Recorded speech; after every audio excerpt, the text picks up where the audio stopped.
I still have chills from B-Dog's speech last night. Now, Fletcher Cox has big individual goals for the 2018 season. He wants to win the Defensive Player of the Year award, which has not been taken home by an Eagle since the most dominant defensive player in franchise history in Reggie White back in 1987. Cox has been named to the Pro Bowl in 3 consecutive seasons. The additions of Michael Bennett and Haloti Ngata should make number 91's job that much easier. And that's where we'll kick off this edition of Inside Training Camp presented by Independence Blue Cross. I mean, between Mike and Haloti, man, I mean, as far as, as a teammate, I think they're really fun to be around. And as far as, being a professional, they are, guys that you really want to be around because you just take things that they do well and you try to learn from them. Through 8 days of training camp practices, Sidney Jones has received the most work at the nickel cornerback position. The Eagles need to figure out who will replace Patrick Robinson, who was outstanding in that spot a year ago. More from Sid the Kid on the transition inside.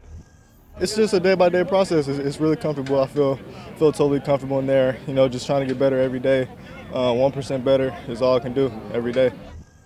Thursday marks the first preseason game, and let's be honest, Carson Wentz has not yet been cleared for full contact. We don't need to see a ton of Nick Foles, the reigning Super Bowl MVP. We're going to learn a lot about Nate Sudfeld, the third-year quarterback who is in his first training camp with the Eagles. Sudfeld has made quite an impression on his teammates. Sudfeld's playing well, man. I think he does a great job of giving you very catchable balls. He has a great touch, especially on the deep ball. And I think as a receiver, you want a quarterback that gives you opportunities down the field and let you run under him. Tonight, the Eagles host their first public practice, Military Appreciation Night, presented by Dietz & Watson. It's the fans' first chance to see the team at the link since the NFC Championship victory in January. The players are ready. I think hopefully it'll be electric. I think it will be. I think there's obviously a lot of excitement around the team, coming off of last year, trying to see what this new team is going to look like. It's the first glimpse, to the public being in the link.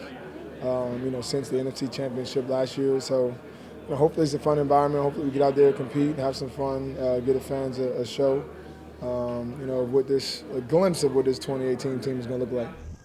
I heard it's sold out, so I'm expecting it to be what it's going to be like. Get a little glimpse of what it's going to be like Thursday night when we play Atlanta. The crowd's going to be into it. We're going to put on a show, but it's a little different this time.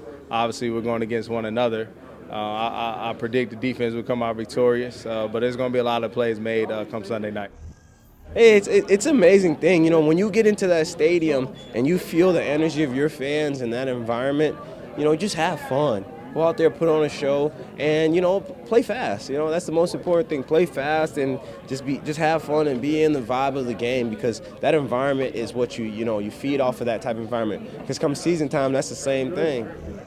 Our live coverage begins at 7 p.m. We hope you'll join us. Until then, I'm Chris McPherson, and thank you for joining us here on Inside Training Camp presented by Independence Blue Cross. Have a great day, everyone.